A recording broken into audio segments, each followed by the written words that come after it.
जय श्री राधे दोस्तों। आप सभी ने बचपन में एक कहावत तो सुनी होगी कि अध्यापक का दर्जा माता पिता से बड़ा होता है।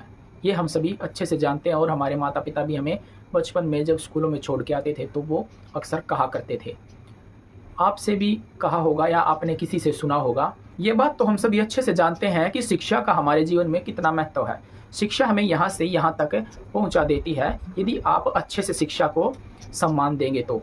लेकिन अब हम पढ़ेंगे ही नहीं तो शिक्षा हमें कहाँ यहाँ से यहाँ पहुँचाएगी, नहीं पहुँचाएगी। हमें भी उसका सम्मान करना पड़ेगा, तभी वो हमें यहाँ से यहाँ तक काफ़ी ऊंचाई तक पहुँचा देती है। किसी की भी शुरुआत होती है पढ़ने की तो उनके माता पिता ये कभी नहीं पूछते कि उनके पढ़ाई में कितनी फीस लगेगी, बल्कि उनको स्कूल वालों से एक बात ज़रूर पूछनी चाहिए, क्या उनके जो टीचर्स हैं वो कितने पढ़े लिखे हैं और क्या वो इन बच्चों को अच्छे से पढ़ा पाएंगे।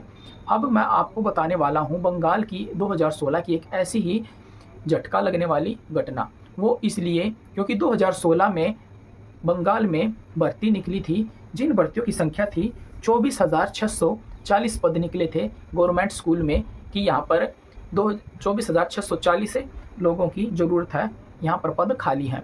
लेकिन हुआ क्या, 25,753 लोगों को नौकरी दी गई। अब क्या मामला है इसमें मैं आपको बताता हूँ।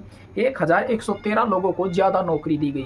लोगों से पैसा वसूला गया और पैसा जिन्होंने दिया उनकी नौकरी लग गई, और जिनके नंबर अच्छे थे, जिन्होंने पैसा नहीं दिया, जिनके मार्क्स अच्छे थे, जिनकी नौकरी लगनी चाहिए थी, उनकी नौकरी लगी नहीं।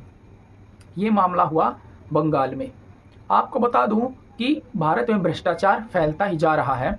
आपको बता दूं कि एक छोटे से चपरासी से लेकर बड़े बड़े नेता लोग रिश्वत लेते हैं, और जो लोग इनको रिश्वत नहीं देता उनके तो काम होते ही नहीं हैं। आज के समय में 100 में से कोई 9 से 10 लोग ऐसे होंगे जो ईमानदारी से अपनी नौकरी करते होंगे, नहीं तो रिश्वत अधिकतर।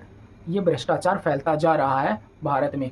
पार्थ चटर्जी उस समय वहाँ के शिक्षा मंत्री थे, और एक खास बात यह है कि जुलाई 2022 में इनके एक ठिकाने से 20 करोड़ रुपए कैश वसूला गया। अब ये सोचने वाली बात है कि 20 करोड़ कैश आखिरकार आया कहाँ से। ये गड्डियाँ लोगों को हैरान कर रही थी कि आखिरकार इतना पैसा आया कहाँ से, किसने ये पैसा दिया।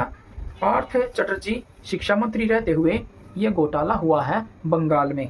आपको बता दूं, जिन लोगों का नंबर आना चाहिए था भर्ती में, जो ईमानदार लोग थे, उनका नंबर आया नहीं, और जिन्होंने पैसे दिए थे उनका नंबर आ गया। अब हम कह सकते हैं कि जो ईमानदार लोग हैं वो तो पीछे धकेल दिए जाते हैं, और जो पैसा देकर आगे बढ़ना चाह रहे हैं उनको नौकरी दे दी जाती है। ये भ्रष्टाचार फैलता ही जा रहा है। अब जिन्होंने मेहनत की है आगे बढ़ने की, उनके सपने तो इन नोटों की गड्डियों के नीचे दबकर रह गए।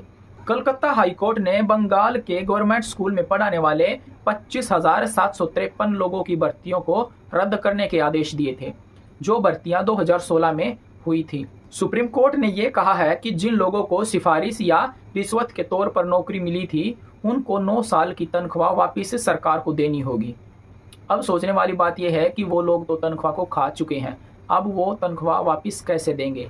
लेकिन सुप्रीम कोर्ट ने एक बात और कही है कि जिन लोगों के खिलाफ कोई सबूत नहीं मिला है उनको ये सैलरी देने की ज़रूरत नहीं है। ये सैलरी सरकार को वापस उन्हीं लोगों को देनी होगी जिन लोगों ने रिश्वत के तौर पर नौकरी मिली है या सिफारिश के जरिए नौकरी मिली है। अब आप एक बात सोचिए कि जो लोग पैसा देकर टीचर बन रहे हैं वो आखिरकार बच्चों को क्या पढ़ाएंगे, क्या शिक्षा देंगे।